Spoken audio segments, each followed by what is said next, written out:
There's no center.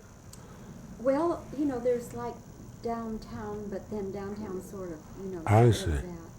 Well, you've got so much space, I guess, yes. Well, you yes. know, I think it's a syndrome of Texans. You know, that joke about wide open spaces. We all like our space. You know, we don't. Oh, I don't. One of the reasons why I live in Italy is because, you know, I can afford to have there a 40-acre farm, Exactly. and I couldn't afford to have it in Los Angeles. That's all. Or even if you could find it. Yes, exactly. And I remember that one of the evenings we were there on location with you. They had a.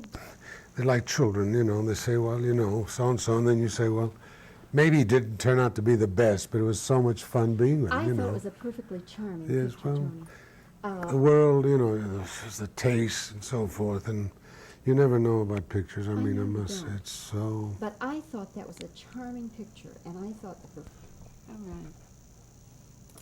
Well, Tony, it is so very nice to see you again. It's been a long time since our last visit. 11 years ago, isn't it? Well, Antica yes, Licorata. Yes, yes. At least. Your memory is better than mine, probably, for that sort of thing. But now you're here for a very happy occasion. This movie, The Lion of the Desert, is opening our USA Film Festivals. Yes. Tony, generally speaking, what are your thoughts about film festivals? Well, I'm delighted with this particular festival. Strange enough, I was going to organize a festival in Rhodes, Greece. I was asked by Queen Federica if I would help them with a festival, and I said the first thing I want to do is start a festival where it isn't competitive. I just absolutely abhor the competitiveness of the medium of motion pictures. I want to apologize, but I've been nominated for the Academy Award 6 times, and 3 times I've been lucky enough to win. But the other 3 times I sit there, you know, I sit there, and the winner is, and you try not to show your disappointment, but it is like a game, you know. And I remember the last time I was up for Zorba, and the word was out that I was going to get it, and then I didn't. And it was rather embarrassing to be put in that position, because it's not even that you say, well, you know, thank goodness I was one of the 5 best in the world. It's just I lost. You just feel, well, I'm a loser. And the most interesting thing is you walk out of this festival, I mean, of the Academy Awards, feeling, well, I'm a loser. And I did that another time with Marlon Brando, and I remember that as we were walking up the aisle, both kind of sad, and Marlon said, if you'll tell me your speech, I'll tell you mine. You know? So I'm delighted for once to be part of a festival where it isn't competitive, and we are going to be able to share. Last night I was talking to Bobbie Wygant. It was so lovely not to be uptight, well, who's going to get the award? And to share, because the motion picture business is in crisis at the moment. We're going through tremendous changes, and it's lovely to feel that you're not competing again with your friends. Tony, this role you're playing in Lion of the Desert was offered to you 15 years ago, is that right? Well, actually, I found the role. It was rather interesting because, you know, about 15 years ago, I started saying, what's going to happen to me now? I'm 50 years old. I can't go around playing the fighter and the man that knocks people out and the girls and so forth. And I've got to start planning my future as an actor. What kind of roles will I be able to play? And in looking around for roles, I ran across this wonderful historic character, Omar Mukhtar, who at the age of 70, being a teacher, suddenly became the leader of the army to stave off the invasion of Mussolini. And I thought, isn't it fascinating that this man at 70 starts a whole new life? And also because I think I was preparing for the eventuality of my eventually becoming 70 years old, hopefully, that I thought it would be interesting to walk in his shoes, so to speak. And then an unfortunate thing happened. We had a script written by a man named Abbie Mann, famous for The Trials of Nuremberg, the Academy Award winning, and he wrote a wonderful script, and we couldn't make the picture.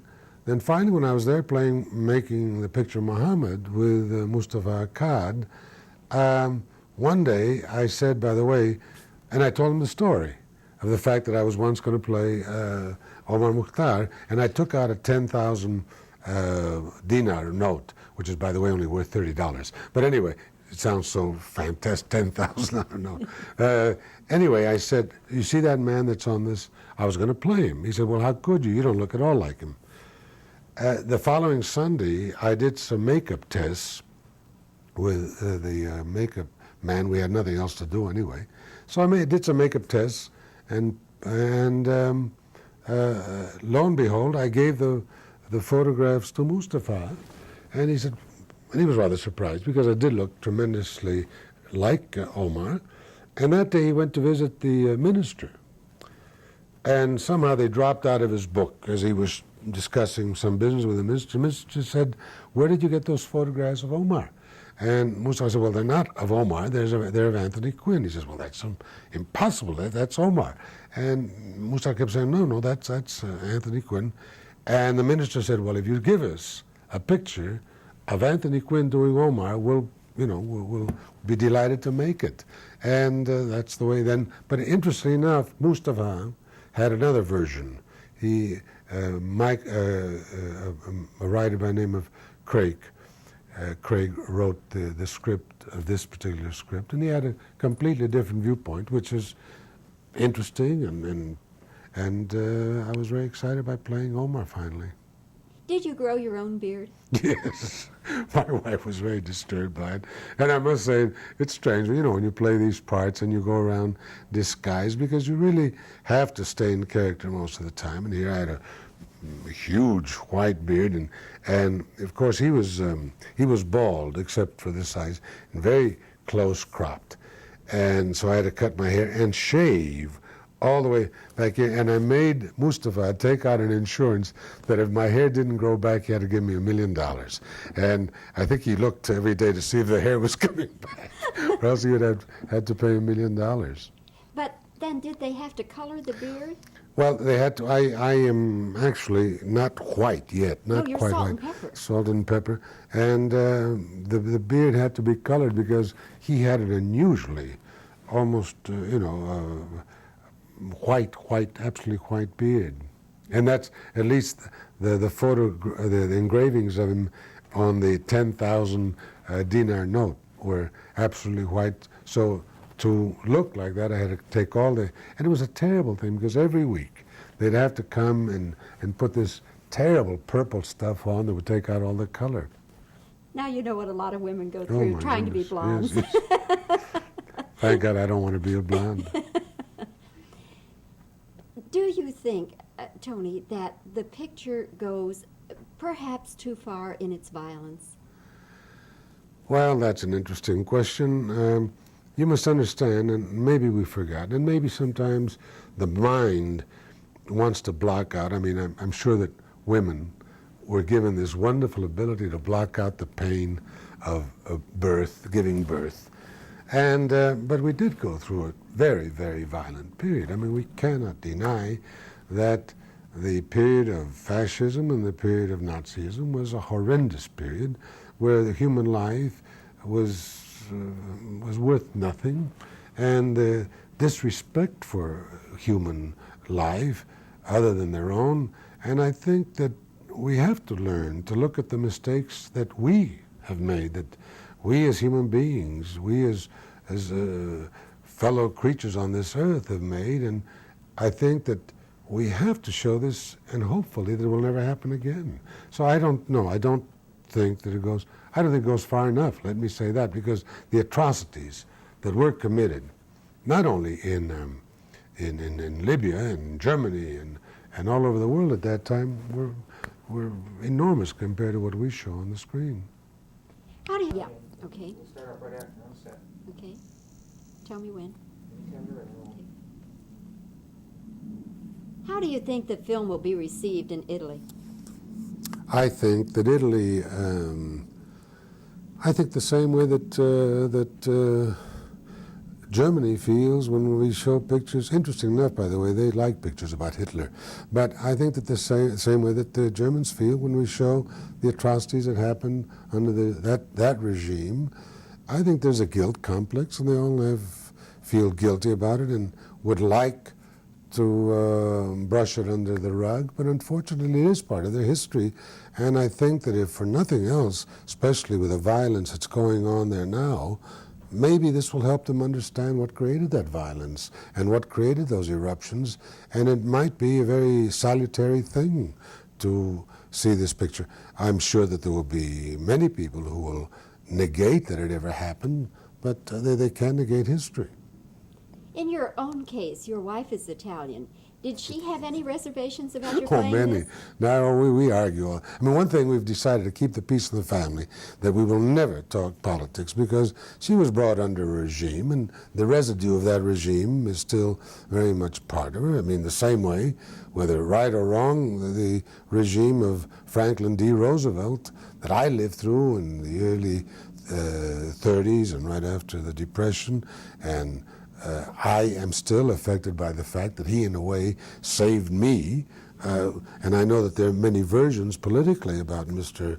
Roosevelt, but the effect that he had on me has evolved into a fact that I am a great admirer of Mr. Roosevelt. And my wife, because she had a family that lived up in Venice, and it really never saw any of the suffering of fascism. To her, fascism was a nice place where the trains ran on time, and there was law and order, and there was no stealing, and you could leave the door of your house open and nobody ever stole your purse. Well, you say, yeah, but there are 50 policemen watching your purse at that time, and as opposed to now. But I mean, she doesn't understand what all this hooting and hollering is about fascism. So we've decided just not to discuss politics. What does she think about the movie then? She hasn't seen it. She's going to see it tonight. And I think that my wife, who has been indoctrinated also in the American viewpoint, we've lived here half of our life, and the children as well. So I must say that she's become very objective. And after all, I do live in Italy myself. I'm very grateful that they allow me to live there, and I have a lovely home there. And I have no desire to show Italy in any distasteful terms. You must understand that I have 3 Italian sons, and there's some fantastic, magnificent things about Italy. I mean, there's no doubt. Every corner you turn, you run into a miracle, as you well know, into great beauty. But there is this fact that once upon a time they did have a thing called fascism, which, to their own detriment, they may have to pay for many years. And I think that's a lesson we all have to learn, that we have to pay for our own mistakes. Are your sons, in their loyalties, more Italian than American? Well, that's a peculiar question. I just had a son just the 22nd of March, 3 or 4 days ago. I was there and I had to go to the embassy with him to turn back one of the passports. He had to decide whether he was an American or an Italian. And it was a painful moment. I mean, it would have been painful for anybody, I think, to decide, do I choose my father's side or my mother's side? And I must say I left it up to him, and he chose to be American. We had to turn back his Italian passport. And I've got 2 other sons now who are coming up next year. One of them will have to. He, strangely enough, is toying with the idea of remaining Italian. Now that'll present a problem, not to me, because having lived all over the world, I understand, and I have peculiar feelings about that. I feel that you can be a human being anywhere, but it'll be an interesting thing if he does choose to become Italian while his brothers are living in America. But that 3rd son, that's the guy who's going to get it.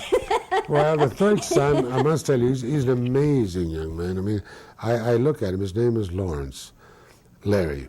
I think he's named after Lawrence of Arabia in the first place. But anyway, Larry is Irish. So, I mean, I don't know what he's going to... I mean, he may well go back to Ireland and say, I want to be an Irish citizen. He may say, to heck with becoming an American or an Italian. He looks just like my grandfather did. By the way, he has blue eyes, and he's Irish. He has all the blarney of an Irishman. Well, Tony, you are indeed an international star, and it sounds like your family is just the United Nations. Yes, absolutely. Tony, as always, I could sit here and talk with you for 2 Thank hours. you, I've Robbie. enjoyed it Thank you. very Thank you, much. Bobbie. And thank you so Thank you, much. darling. It's a pleasure. And he used to walk in, Ollie, every morning when we were making a picture, and he talked to them. She She did. loved it. She had a love affair with the camera. Really That's love right. affair. Yeah. And it's interesting because when I was a young man, actors were supposed to know the camera. And, you'd work with a guy like Gary Cooper, that was really amazing. Gary Cooper was the best motion picture actor. Forget about the word actor in Yeah. quotes. He was the best motion picture actor I ever worked with. He would look at the camera and say, where are you cutting? Here? All right, here, yeah. Yeah. But now you can't because the camera sometimes... Do you know that Coppola now is directing a picture 2 miles away from the actors? Oh, with the videotape, I guess. Ah, Yeah. mazzala. That is terrifying. Yeah. Imagine, it must be interesting that you're, acting somewhere. And now, of course, with the new lights, you don't even know when the lights are on, you Yeah. see. Yeah. It's, now you have these lights. But I've done pictures where I was doing a picture with